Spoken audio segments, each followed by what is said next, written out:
Hello friends, welcome to our YouTube channel Medicare nursing hub. तो जैसा कि friends हम कंटिन्यू देख रहे हैं न्यूरोप्लाज्म के बारे में। ये टॉपिक जो हमारे होने वाला है पैथोलॉजी के यूनिट फर्स्ट के अंदर है, जो कि आपके BSc nursing semester 3rd and 4th के जो स्टूडेंट हैं उनके रिगार्डिंग काफ़ी ज़्यादा इंपॉर्टेंट रहने वाला है। अभी तक हमने न्यूरोप्लाज्म के बारे में देखा, बिनाइन और मैलिग्नेंट ट्यूमर के बारे में हमने डिफरेंस देखा, हमने कोजेज देखे, मॉर्फोलॉजिकल चेंजेस देखे। देन अब हम आज स्टार्ट करने वाले हैं कैंसर के बारे में। तो फ्रेंड्स, इसमें हम जो कैंसर पढ़ेंगे वो पढ़ेंगे हम पैथोलॉजी के रिगार्डिंग, ना कि आपके एडल्ट हेल्थ नर्सिंग के रिगार्डिंग। ठीक है, तो स्टार्ट करते हैं हम कैंसर के बारे में। ये क्वेश्चंस आपके क्या होता है एकेडमिक एग्जामिनेशन के लिए भी काफ़ी इंपॉर्टेंट रहने वाले हैं।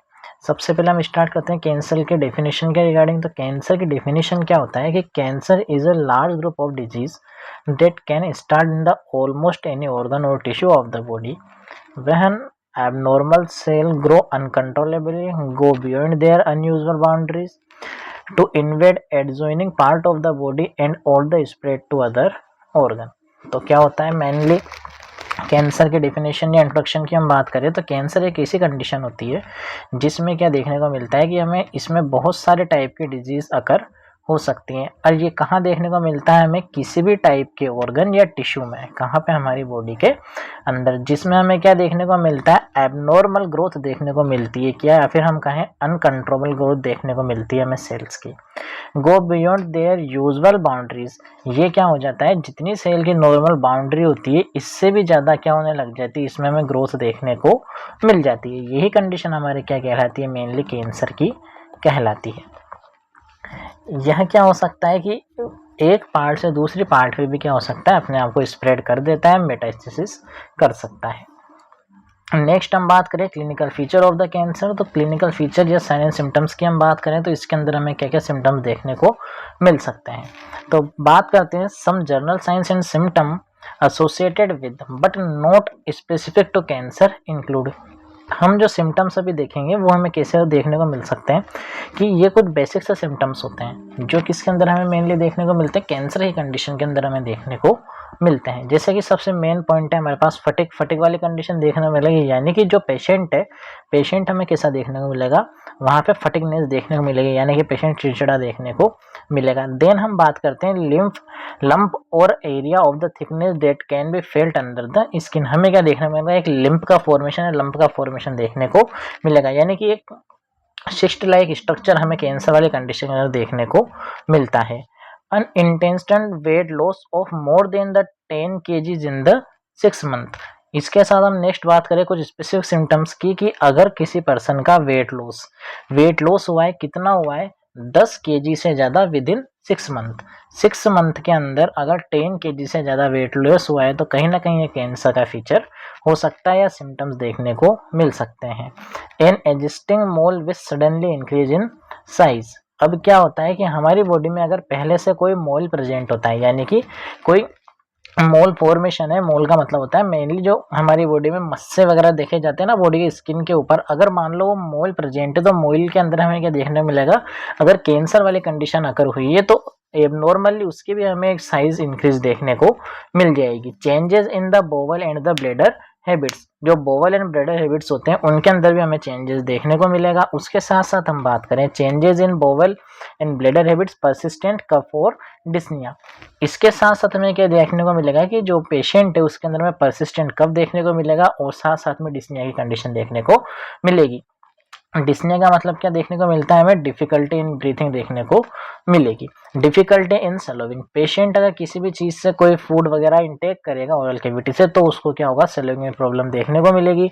होर्सनेस ऑफ द वॉइस, जो पेशेंट है, पेशेंट की जो वॉइस रहेगी वो भी कैसी हो जाएगी, काफ़ी ज़्यादा भारी देखने को मिलेगी, यानी कि कैसे हॉर्स वॉइस जैसी उसके अंदर हमें वॉइस देखने को मिलेगी। परसिस्टेंट इंडाइजेशन और discomfort after the eating, patient के अंदर हमें और क्या देखने को मिलेगा, इंडाइजेशन की कंडीशन देखने को मिलेगी। इसके साथ साथ जो पेशेंट रहेगा और डिस्कम्फर्ट रहेगा खाना खाने के बाद। परसिस्टेंट अनएक्सप्लेन्ड मसल्स और जॉइंट पेन, इसमें हमें क्या देखने को मिलेगा, जो पेशेंट है उसमें मसल्स पेन देखने को मिलेगा और मेनली जॉइंट्स पेन देखने को मिलेंगे। Persistent and the unexplained fever और नाइट स्वेट। जो पेशेंट है, पेशेंट के अंदर हमें क्या देखने को मिलेगा, परसिस्टेंटली फीवर देखने को मिलेगा और इसके साथ साथ हमें नाइट स्वेटिंग की कंडीशन देखने को मिलेगी। नेक्स्ट देखने को मिलेगा हमें अनएक्सप्लेन्ड ब्लीडिंग और ब्रशिंग की कंडीशन, यानी कि जो पेशेंट है, पेशेंट के अंदर हमें क्या देखने को मिलेगा, कई बार एबनॉर्मली ब्लीडिंग्स भी देखने को मिल सकती है। ब्लीडिंग इंटरनली ऑर्गन में भी हमें मेनली देखने को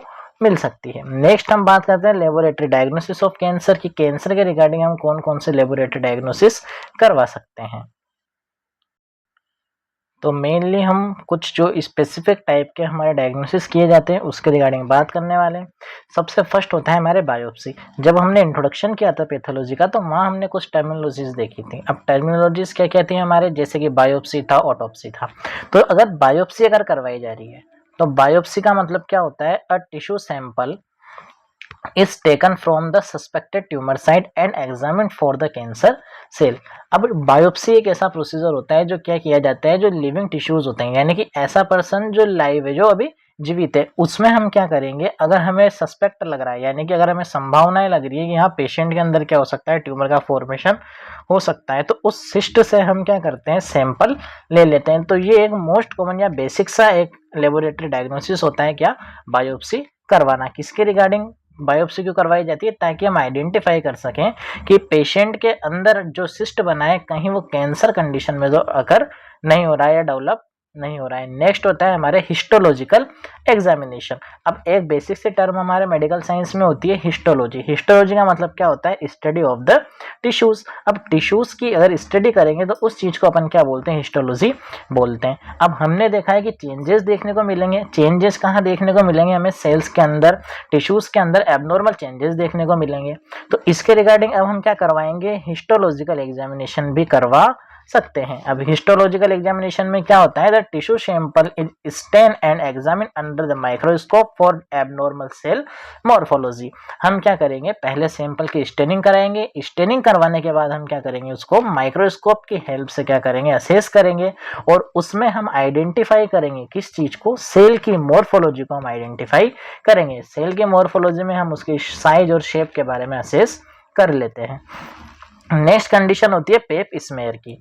अब पेप स्मेयर भी एक स्पेसिफिक डायग्नोसिस होता है। अब स्पेसिफिक डायग्नोसिस किसके रिगार्डिंग होता है, वैसे तो जो पेप स्मेयर करवाया जाता है वो सर्वाइकल कैंसर को आइडेंटिफाई करने के लिए या सर्वाइकल कैंसर के डायग्नोसिस करने के लिए करवाया जाता है। ये कैसी कंडीशन होती है, screening test for the cervical cancer that involve the collecting cell from the cervix. ये मेनली क्या करवाया जाता है, अगर किसी फीमेल के अंदर गायनेकोलॉजिस्ट को क्या देखने को मिलता है कि इसके अंदर क्या है, चांसेस हो सकते हैं किस चीज के, सर्वाइकल कैंसर के, मतलब सर्विक्स का अगर कैंसर के चांसेस होते हैं तो क्या करवाया जाता है, पेप स्मेयर को जो प्रोसीजर है पेप स्मेयर करवाया जाता है। पेप स्मेयर एक ऐसा प्रोसीजर होता है जिसमें हम क्या करते हैं, स्पेचुला की हेल्प से सर्विक्स के यहाँ से सैंपल कलेक्ट करते हैं। वहां से हम क्या करते हैं, नॉर्मली टिश्यूज को कलेक्ट कर लेते हैं। वहां के जो सिक्रेशंस होते हैं, ठीक है, जो वेजाइनल सिक्रेशंस होते हैं, हम सर्विक्स के यहाँ से कलेक्ट कर लेते हैं। उसके बाद उसको हम माइक्रोस्कोपिकली एग्जामिन करते हैं कि वहां पे किसी टाइप की कोई एबनॉर्मल सेल की ग्रोथ तो नहीं हो रही है। नेक्स्ट हम क्या असेस करते हैं, FNAB। FNAB का मतलब क्या होता है, फाइन निडल एस्पायरेशन बायोप्सी। ठीक है, एक प्रोसीजर तो होता है आपके FNAC, फाइन निडल एस्पायरेटरी साइटोलॉजी। एक प्रोसीजर होता है आपके FNAB। FNAB का मतलब क्या होता है, फाइन निडल एस्पायरेशन बायोप्सी। इसमें क्या किया जाता है, अब मिनिमल इन्वेजिव प्रोसीजर, ये एक टाइप का इन्वेजिव प्रोसीजर होता है लेकिन काफी ज्यादा माइन्यूट सा होता है।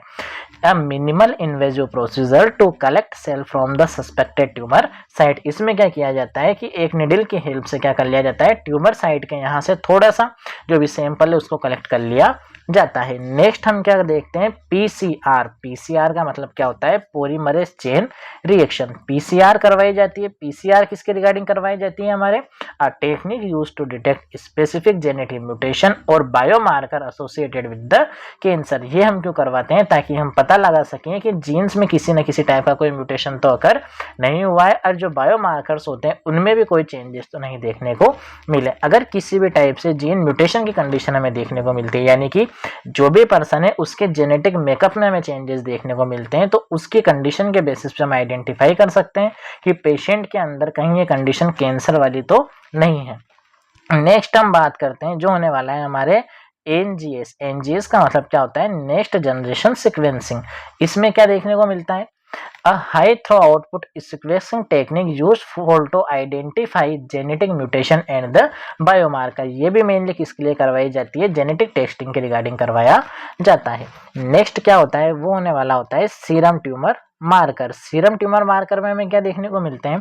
प्रोटीन और other molecule detect in the blood और another bodily fluid that can indicate the cancer presence. अब अगर मान लो प्रोटीन और अदर मोलिक्यूल्स कहाँ पे हमें देखने को मिलेंगे? डिटेक्ट इन द बॉडी और अदर बॉडीली फ्लूइड। अगर बॉडी फ्लूइड में हमें क्या देखने को मिले? कुछ प्रोटीन्स या फिर हम कहें अदर टाइप्स के मोलिक्यूल्स प्रेजेंट होते हैं, तो कहीं ना कहीं वो इंडिकेट करते हैं कि जो कंडीशन हो सकती है इन फ्यूचर वो किसकी देखने को मिल सकती है? आपको कैंसर की कंडीशन देखने को मिल सकती है। नेक्स्ट हम बात करते हैं, दो टर्म होती है जो कि आपके जो माइनर क्वेश्चंस आते हैं 2 मार्क्स के रिगार्डिंग या 5 मार्क्स के रिगार्डिंग, वहां आपसे पूछने जा सकते हैं आपके एकेडमिक एग्जामिनेशन में। तो हम बात करते हैं टर्म के बारे में। एक टर्म होती है डिस्प्लेसिया, एक टर्म होती है कार्सिनोमा इन सिटू। क्या टर्म होती है? दोनों के टर्म कहीं ना कहीं कैंसर से रिलेटेड होता है। एक कंडीशन होती है डिस्प्लेसिया, एक कंडीशन होती है कार्सिनोमा इन सिटू। CIS के नाम से भी इसका आपका क्वेश्चन आ सकता है। तो सबसे पहले हम बात करते हैं dysplasia and carcinoma in situ are parent pre cancerous condition. क्या देखने को मिलता है हमें कि डिस्प्लेसिया या कार्सिनोमा इन सिटू किस टाइप की कंडीशन होती है? प्री कैंसरस कंडीशन होती है।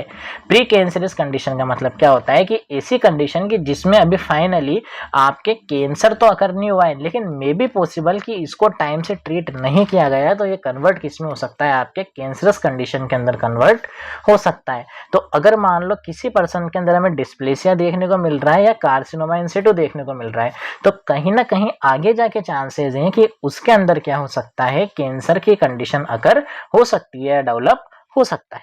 तो इसमें क्या देखने को मिलता है? Dysplasia and carcinoma in situ are pre cancerous condition that can potentially progress to invasive cancer if left untreated. अब क्या देखने को मिलता है कि अगर कार्सिनोमा इन सिटू या डिस्प्लेसिया को क्या नहीं किया गया? ट्रीट नहीं किया गया, यानी कि इसको छोड़ दिया गया। कैसा छोड़ दिया गया? अनट्रीटेड छोड़ दिया गया। तो ये क्या हो सकता है? आगे जाके आपको कैंसर में कन्वर्ट देखने को मिल सकता है। सबसे पहले हम बात करते हैं डिस्प्लेसिया के बारे में कि डिस्प्लेसिया क्या होता है। अब बात करें हम डिस्प्लेसिया की डेफिनेशन की। Dysplasia refers to the abnormal growth and development of cell tissue or the organ। Basic सा जितना भी हमने न्यूरोप्लाज्म देखा, ये सब कंडीशन में टर्म जो डेफिनेशन होती है कहीं ना कहीं हमें सेम से देखने को मिलती है। इसमें हमें और क्या देखने को मिलेगा कि टिश्यू, सेल और ऑर्गन की क्या देखने को मिलेगी? हमें एबनॉर्मल ग्रोथ देखने को मिलती है। इसके कैरेक्टरिस्टिक्स क्या होते हैं? Dysplastic cell exhibit abnormal morphology. अब इसमें हमें क्या देखने को मिलेगा?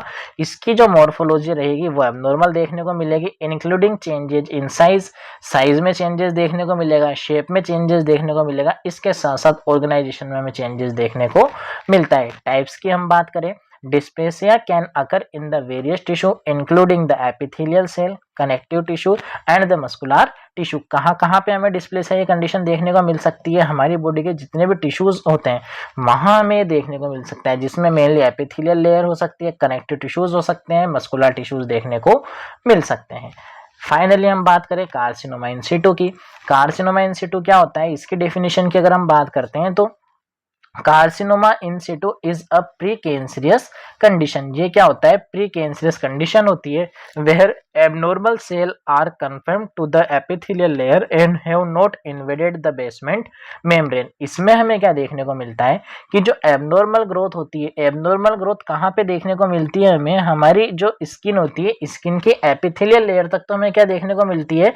एबनॉर्मल ग्रोथ देखने को मिलती है किसकी? सेल एंड टिश्यू की। लेकिन have not invaded the basement membrane, लेकिन ये कहाँ तक नहीं जा पाती? जो बेसमेंट मेम्ब्रेन है ये कहाँ तक नहीं जा पाएगी? बेसमेंट मेम्ब्रेन तक नहीं जा पाती। मतलब जो हमें नियोप्लेसिया कंडीशन देखने को मिल रही है या एबनॉर्मल ग्रोथ देखने को मिल रही है, तो वो कहाँ देखने को मिलता है? हमें मेनली एपिथेलियल लेयर के यहाँ पे एबनॉर्मल ग्रोथ देखने को मिलेगी, न कि वो कहाँ तक नहीं जाती? बेसमेंट मेम्ब्रेन तक नहीं जाती, यानी कि ये कैसी कंडीशन हम कह सकते हैं, प्री कैंसरस कंडीशन होती है। लेकिन अगर मान लो कार्सिनोमा इन सिटू को ट्रीट नहीं किया गया तो कहीं ना कहीं ये क्या कर सकता है, आपको इन्वेड करके कहा जा सकता है, बेसमेंट मेम्ब्रेन में जा सकता है। फिर हम कंफर्मली बोल सकते हैं कि पेशेंट को क्या अकर हो चुका है, कैंसर अकर हो चुका है।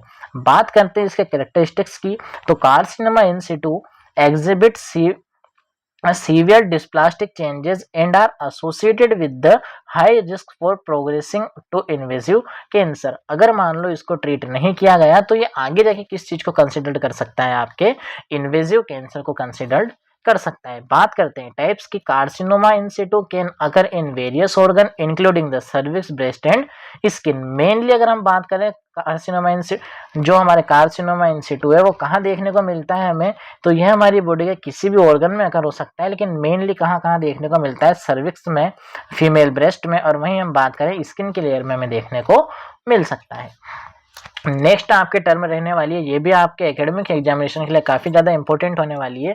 टर्म क्या होती है आपके, मेटास्टेसिस। अब मेटास्टेसिस क्या होता है, मैंने आपको पहले भी बता रखा है। मेटास्टेसिस का मतलब ये होता है कि अगर मान लो किसी पर्टिकुलर ऑर्गन के ऊपर कैंसर की कंडीशन अकर हुई है, तो वो क्या हो जाएगा कि अगर अपनी एक कैविटी से दूसरी कैविटी में क्या कर रही है, इन्वेड कर रही है, या एक कैविटी से दूसरी कैविटी में पेनिट्रेट कर रही है, तो ये कंडीशन हमारे क्या कहलाती है, मेटास्टेसिस की कंडीशन कहलाती है।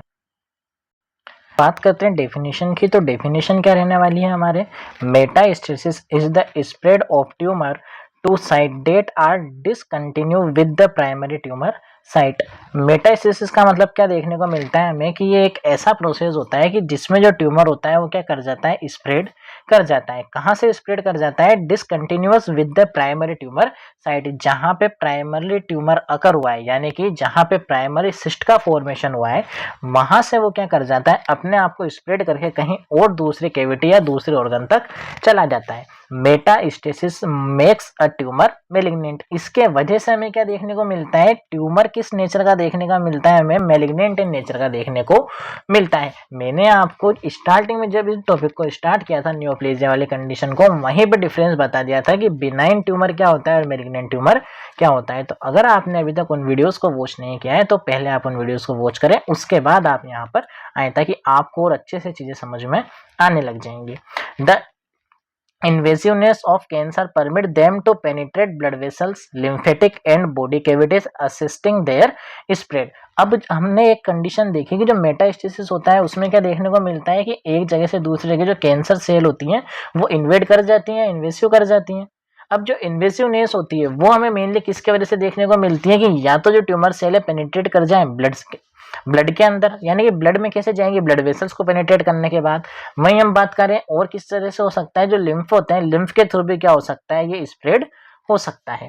तो हम बात करते हैं रूट ऑफ द मेटास्टेसिस की, मतलब कौन कौन से रूट के थ्रू मेटास्टेसिस की कंडीशन हो सकती है, यानी कि जो ट्यूमर सेल है वो एक जगह से दूसरी जगह कैसे स्प्रेड कर सकता है। तो सबसे पहले हम बात करते हैं रूट में लिम्फेटिक स्प्रेड। लिम्फेटिक स्प्रेड का मतलब क्या है, it is seen usually in carcinoma. ये मेनली कार्सिनोमा वाली कंडीशन में देखने को मिलेगा। The lymphatic spread involve the deposition of cancer cell in the draining lymph node. अब इसमें क्या होता है कि जो कैंसर सेल होती है वो कहाँ ड्रेन कर दी जाती है, हमारे लिम्फ नोड्स के यहाँ पे। For instant carcinoma for oral cavity first metastasise to cervical lymph node, breast cancer to axillary lymph node and lungs cancer to hilar and the mediastinal lymph nodes. क्या हुआ कि हमें क्या देखने को मिलता है कि अगर कार्सिनोमा हुआ है तो मेनली ओरल कैविटी में मेटास्टेसिस हो जाएगा। अगर मान लो इसके अलावा हमें इसमें और क्या देखने को मिलता है, अगर ब्रेस्ट कैंसर हुआ है तो ब्रेस्ट कैंसर की जो सेल्स है वो किस में इन्वेड कर जाती है, लिम्फ नोड्स। कौन से वाले, जो एक्सिलरी लिम्फ नोड होते हैं वहां पे इन्वेड कर जाते हैं। वहीं हम बात करें कि अगर कैंसर के कहाँ पे, लंग्स के अंदर अगर कैंसर अकर हुआ है तो क्या देखने को मिलता है हमें कि वो कहाँ इन्वेड कर जाता है, मीडिया एक्सटर्नल लिम्फ नोड के यहाँ पे इन्वेड कर जाता है। तो इस वजह से हम क्या बोल सकते हैं कि यह एक ऐसी कंडीशन होती है जिसमें कैंसर एक जगह से दूसरे जगह अपने आप को इन्वेड कर लेता है। नेक्स्ट हम बात करते हैं हिमेटोजीनस स्प्रेड। हिमेटोजीनस का मतलब क्या होता है कि कहीं ना कहीं इसमें ब्लड का कोई रोल देखने को मिलेगा। तो हेमेटोजेनस स्प्रेड में हमें क्या देखने को मिलता है, it is seen usually in sarcoma. देखिए हमने जो फर्स्ट वाला देखा जो लिम्फेटिक स्प्रेड होता है ये मेनली किस में देखने को मिलता है, कार्सिनोमा वाली कंडीशन में देखने को मिलता है। वहीं हम बात करें हेमेटोजेनस स्प्रेड ये हमें कहाँ देखने को मिलता है, सार्कोमा वाली कंडीशन में देखने को मिलता है। It is also seen in advance stage of the carcinoma. Carcinoma normal condition होती है, सार्कोमा बहुत ज्यादा लाइफ थ्रेटनिंग कंडीशन होती है कि जहां से क्योर करना बहुत ज्यादा डिफिकल्ट हमें देखने को मिलता है। कार्सिनोमा का तो हम क्या बोल सकते हैं, एज ए इनिशियल स्टेज बोल सकते हैं कि हाँ यार ये तो क्या स्टार्टिंग फेज है, किस चीज के रिगार्डिंग, कैंसरस कंडीशन के रिगार्डिंग। लेकिन हम वही बात करें सार्कोमा की, तो अगर सार्कोमा है तो सार्कोमा के अंदर हमें कौन सा मेटाइसिस का टाइप देखने को मिलता है, हेमेटोजेनस स्प्रेड देखने को मिलता है। यानी कहीं ना कहीं यहाँ पे हमें ब्लड का इन्वॉल्वमेंट देखने को मिलेगा। यह क्या होती है, एडवांस स्टेज होती है किस चीज की, कार्सिनोमा की। The liver, lungs, bone marrow are most frequently involve in the hematogenous metastasis from the carcinoma of the breast, prostate, colon, pancreas, gallbladder, lungs ETC। यानी कि यह कंडीशन मेनली किस में देखने को मिलती है, अपने को लीवर, लंग्स, बोन मेरो में देखने को मिलती है। किस वजह से देखने को मिलती है कि अगर कार्सिनोमा को टाइम से ट्रीट नहीं किया गया, अब कार्सिनोमा कहाँ कर होता है मेनली, जैसे ब्रेस्ट, प्रोस्टेट, कोलोन के अंदर मतलब इंटेस्टाइन्स के अंदर, पैनक्रियाज, गोलब्लैडर, लंग्स के अंदर, अगर यहाँ पे ट्रीट नहीं किया गया तो ये क्या हो जाता है, हमारे ब्लड के थ्रू और आगे ज्यादा स्प्रेड देखने को मिलता है। नेक्स्ट हम बात करते हैं direct seeding of body cavities or the surface. क्या है नेक्स्ट हमारे पास route, direct seeding of body cavities or surface. इसमें क्या देखने को मिलता है हमें, पेरिटोनियल या प्लूरल या pericardial cavity and the subarachnoid space में be involve in metastasize of the tumour. कहाँ पे, पेरिटोनियल कैविटीज हो सकती है, प्लूरल कैविटीज हो सकती है, पेरिकार्डियल कैविटीज हो सकती है। यानी कि हमें क्या देखने को मिला, पेरिटोनियम यानी कि एब्डोमिनल कैविटीज हो सकती है, प्लूरल रेस्पिरेटरीज हो सकते हैं, पेरिकार्डियल कैविटी हमारे थोरेसिक कैविटी की बात है, सब एक्टोनॉइड स्पेस यानी कि हमारे ब्रेन की बात है, may be involved in the metastasis of the tumour. इनमें हमें क्या देखने को मिल सकता है, ट्यूमर का मेटास्टेसिस देखने को मिल सकता है। एग्जाम्पल क्या होता है इसका, when gastrointestinal cancer metastasize on the ovarian surface. क्या होता है कि जो अगर किसी पर्सन को क्या हुआ है, GIT में कैंसर हुआ है, क्या हुआ है, अगर किसी पर्सन को GIT के अंदर कैंसर हुआ है तो वो मेटास्टेसाइज करके कहाँ चला जाता है, ओवेरियन सरफेस पे चला जाता है। मतलब कि अगर किसी पर्सन को क्या हुआ है, एब्डोमिनल कैविटी में यानी कि इंटेस्टाइन में कैंसर है तो वो कहाँ इन्वेड कर जाता है, मे पॉसिबल जो पेल्विक कैविटी होती है, पेल्विक कैविटी में ओवेरीज तक यहाँ क्या कर सकता है, इन्वेड कर सकता है। तो ठीक है फ्रेंड्स, आज की हमने वीडियो में कंप्लीटली कैंसर के बारे में नॉलेज गेन की। हमने जो पढ़ा है ये पढ़ा है आपके पैथोलॉजी के रिगार्डिंग, न कि एडल्ट हेल्थ के रिगार्डिंग। तो यह आपके वीडियो बहुत ज़्यादा काम की रहने वाली है आपके एकेडमिक एग्जामिनेशन के रिगार्डिंग। अगर आपको वीडियोस अच्छी लगे तो आप चैनल को लाइक करें, शेयर करें, सब्सक्राइब करें। आपको इस चैनल पे पैथोलॉजी के step by step according to INC syllabus सारे टॉपिक कंप्लीटली आपको मिल जाएंगे। तो फ्रेंड्स हमारे चैनल को लाइक करें, शेयर करें, सब्सक्राइब करें and must watching. Thank you friends.